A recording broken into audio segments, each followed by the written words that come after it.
Hi friends, வணக்கம்.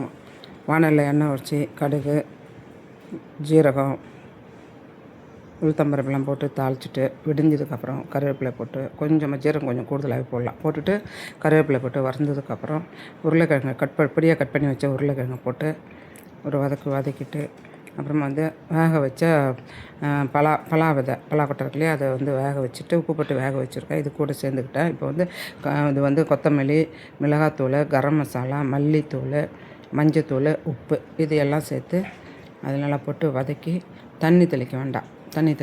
அப்படியே அந்த எண்ணெய் இருக்கு இல்லையா, அந்த எண்ணெயிலே அது வேகணும். நம்ம மூடி போட்டோம் அப்படி இருந்து ஆவி வரும். அந்த ஆவியில் எண்ணெய் சுட்டோம் இல்லையா, இந்த தட்டு போட்டு மூடும்போது அது அந்த இதில் காஞ்சிரும், வெந்துடும் உருளைக்கிழங்கு. அதுக்கப்புறம் இந்த பக்கம் பார்த்தோன்னா லெமன் ரைஸ்க்கு கடுகு, கருவேப்பிலை எல்லாம் போட்டு வதக்கிட்டு ஜீரகம், உளுத்தம்பருப்பு, கடலைப்பருப்பு, கருவேப்பிலை எல்லாம் போட்டு வதக்கிட்டு எலுமிச்சம்பழத்தை பிழிஞ்சு விட்டு மஞ்சப்பொடி, உப்பு, பெருங்காயம் எல்லாம் போட்டு வதக்கிட்டு இது தாளித்து அப்படியே சாதத்தில் எடுத்து கொட்டிட்டு மஞ்சப்பொடி சேர்த்துக்கணும்.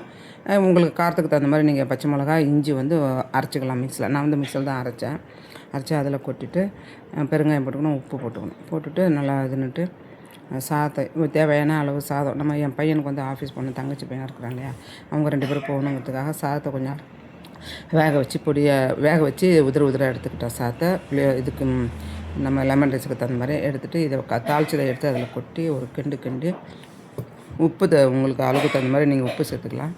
எனக்கு உப்பு கொஞ்சம் பத்தலை இருந்துச்சு, மேலே கொஞ்சம் உப்பு போட்டுட்டு அதை கிண்டி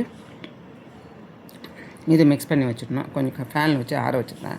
அப்புறம் இந்த பக்கம் பார்த்திங்கன்னா உருளைக்கிழங்கு பாருங்கள், வெந்துருச்சு. உருளைக்கிழங்கு வந்ததுக்கப்புறம் அதை நல்லா கிண்டிட்டு உப்பு காரம் பார்த்துக்கணும். உங்களுக்கு உப்பு காரம் சரியில்லைன்னா குறவாகவும் நிறையாவும் இருந்துச்சுன்னா உப்பு சேர்த்துக்கலாம். அதுக்கு தான் ஏற்கனவே உப்பு குறவா சேர்த்துக்கிறது நல்லது.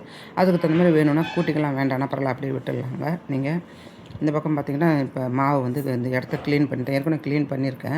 இன்னும் கொஞ்சம் மாவு போட்டு இருந்தோம்னா கொஞ்சம் நஞ்சம் இருக்கிற அழுக்கெல்லாம் போயிடும். நல்லா ஒரு நல்ல துணியை போட்டு அதை க்ளீன் பண்ணிவிட்டு அந்த இடத்துல மாவு பிசைஞ்சு வச்சு ஒரு 1/2 மணி நேரம் பிசைஞ்சு வச்சேன். அந்த மாவு நல்லா போட்டு அடின்னு அடித்து உருட்டி பரட்டி உங்களை அந்த பக்கம் 2 அடி, இந்த பக்கம் 2 அடின்னு போட்டு நல்லா சாத்திட்டோம்னா மாவு நல்லா சாஃப்டாக வந்துச்சு பாருங்கள். மாவு இந்த சாஃப்டாக இருக்கணும். அந்தமாதிரி சாஃப்டாக இருந்தால் தான் சப்பாத்தி இன்னும் நல்லா சாஃப்டாக வரும். அப்படியே நல்லா போட்டு உருட்டி நான் பையனுக்கும் தங்கச்சி பையனுக்கும் என் தங்கச்சி பையனுக்கு 2, என் பையனுக்கு 1, 3 சப்பாத்தி.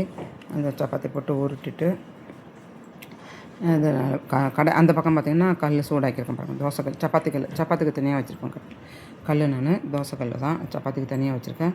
உருட்டிட்டு போட்டு 2 பக்கமும் பரட்டி எடுத்துகிட்டு அதை பார்த்திங்கன்னா நெய் தடவி பையனுக்கு அது கூட நேற்று வச்சு கார சட்னி இருந்துச்சு. கார சட்னி கூட பையனுக்கு நெய் தடவி சப்பாத்தியில் நெய் தடவிட்டோம் பாருங்கள்.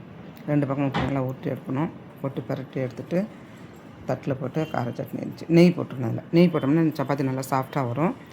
போட்டதுக்கப்புறம் கார சட்னி வச்சு பையனுக்கு கொடுத்துட்டேன். அது கொடுத்து முடிஞ்சப்போ எலுமிச்சம் சாதம் போட்டோம்னா ரெடி ஆகிடுச்சு. அதை லஞ்ச் பாக்ஸில் பேக் பண்ணணும். பையனுக்கு கொஞ்சமாக தான் சாப்பிடுவோம், நிறையா இருந்தால் கற்றுவான். அந்த பாருங்கள், இவ்வளோ தான் 2 கரண்டி சாதம் தாங்க. அதை வச்சு உருளைக்கிழங்கு வச்சு சாப்பாடு பேக் பண்ணியாச்சு. என் பையன் ஹாப்பியாக சந்தோஷமாக எடுத்துகிட்டு போகிறான். கூட முறுக்கு வச்சுருந்தேன்.